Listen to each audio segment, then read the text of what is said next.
The new season is here, and we've got a lot to talk about. But first of all, do not buy the Battle Pass, because right now you can't actually buy the new Battle Pass with Apex coins like Apex promised. Now, we should have known this because Respawn actually snuck this line into the patch notes to just say you can buy the Battle Pass with coins starting at Split 2, which means right now you can't buy the Battle Pass with coins, which is not good at all, and is not a good look at all. Luckily, I was planning to say anyway, do not buy the Battle Pass on season launch, because there is a way to get it for free, which will save you around $10. There's actually a set of challenges right here in the Battle Pass section, and when completed, you get the first Splits Battle Pass for free. The first challenge is to complete 2 matches on trios on the new map. Second is deal 1000 damage as a recon or controller legend. Third is open 15 supply bins. Fourth is deal damage with akimbos, and fifth is complete 10 levels of the Battle Pass. And the hardest challenge here is going to be completing 10 levels of the Battle Pass before you actually get it. And if you like free stuff, Apex is now officially on the Epic Games Store, and if you download it there, you will get a free bundle. But hopefully Respawn adds the option to buy the Battle Pass with coins soon, because this is not a good look at all. Although right now, there's one thing in the store you can buy with coins, which is going to annoy a lot of people,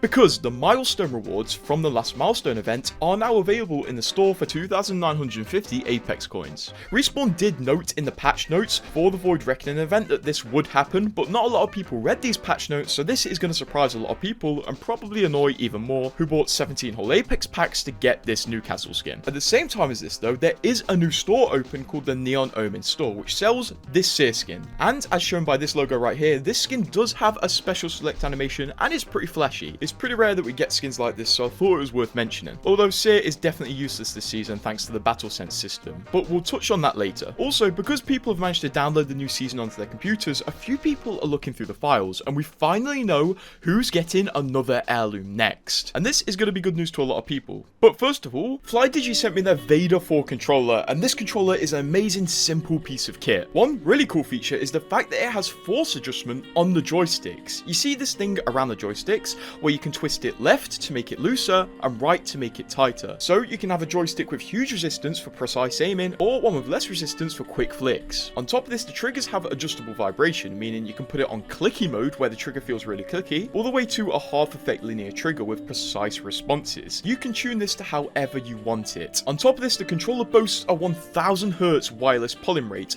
and 1 millisecond ultra low latency response times, which is great, especially if you want to be competitive. The best part is you can fine tune the settings for this controller on FlyDigi's Space Station software, where you can adjust the joystick resolution and polling rate to meet your needs. Also, the settings you can use to change the dead zone are awesome. By the way, the controller has 4 rebindable extra buttons. The link for this controller is in the description and pinned comments, so go get it, and thank you FlyDigi for sponsoring me. Okay, thank you, but back to it, because Bloodhound is going to be the next legend to get an Heirloom recolor, which means several things. First of all, Bloodhound's going to get an Heirloom recolor, obviously, but second of all, if you own the Bloodhound Heirloom right now, within the next few seasons, you are going to be receiving brand new animations on Bloodhound's Heirloom, which is going to be absolutely huge. A few people have noticed that Bloodhound does have new melee animations on their Heirloom, but no new inspecs, so soon we're going to have to see what inspecs Respawn add. Also, 2 new legends got exclusive animations in this season with the Akimbo pistols. First of all, Lifeline with the Akimbo Mozambiques has a special inspect and voice line.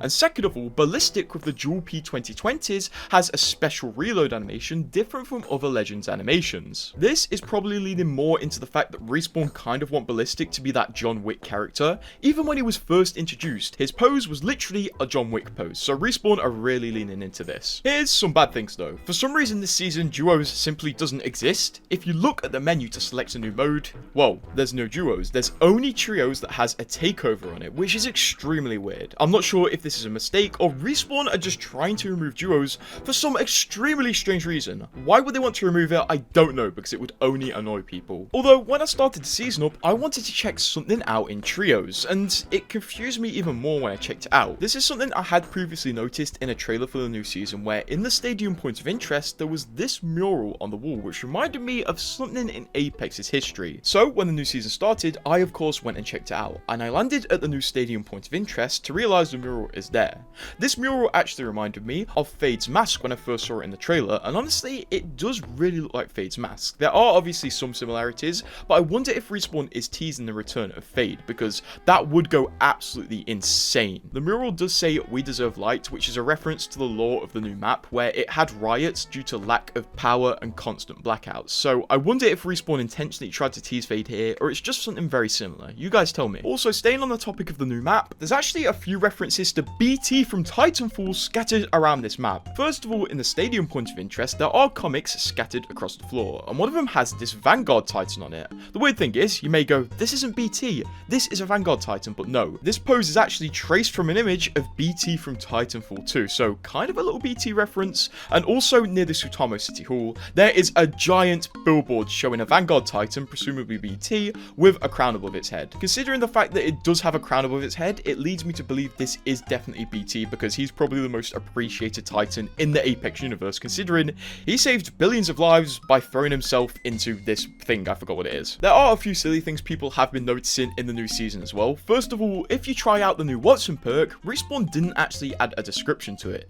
So right now, it looks, well, extremely stupid. Another weird thing is, despite my predictions, Respawn didn't actually add the Havoc Reactive Recolor to the Reactive Recolor store, which is strange. I don't know what Respawn's plan is with this store, considering the fact that they aren't adding Reactive Recolors to it as they release them. It's weird. Apex is still in quite a transitional state where I can't tell what they're fully going for with cosmetics in the game. Although earlier in this video, we were talking about Seer and how he's actually kind of been nerfed by this season because Respawn have added Battle Sense to the game, which basically shows you enemy health bars when they're low and close to you. This change is a controversial one because it changes Apex's flow heavily and also adds visual clutter to the game, but now we have the new season, it does turn out that you can turn these health bars on and off when you want to. Moving on though, because it's not a new season without glitches, and trust me, Respawn have added a pretty bad glitch, because now with Crypto, he can heal while invisible. If you weren't aware, Respawn actually gave Crypto a new perk this season called Off the Grid, and this thing is insane. It literally allows him to go invisible while in his drone, which is huge, and I think it's going to cause some issues in the future, but it's also causing one right now, because if you heal just before going into his drone, while having the Off the Grid perk, you'll actually be able to pop whatever heal you want to while invisible. I'm sure this is the first of many big exploits people are going to find with this. I really don't doubt that people are going to find a way to go invisible permanently somehow. One absolutely amazing thing we found though is the return of tap strafing off of gravity cannons. Because on E-District, Respawn added a new map toy called gravity launchers, and these are basically baby gravity cannons. These act very similar to the gravity cannons on Storm Point, but there's no charge to shoot you, they pretty much shoot you instantly, and they also lock you on a pretty narrow path. But they also bring back something Respawn patched from gravity cannons. You can actually tap strafe off gravity launchers, which is an extremely useful feature, especially to movement players. Respawn actually patched tap strafing off the gravity cannons on Storm Point, so it's nice to see tap strafing return to gravity launchers on E-District. This does take a bit of practice, so if you do want to practice the tap strafing off gravity launchers, the ones at the resort point of interest are the best ones for that, considering that there's 4 of them in total at this point of interest. But Season 22 is really good. I do have hope for Apex's future, but we still need some changes like duos being added back. But what do you think? And subscribe.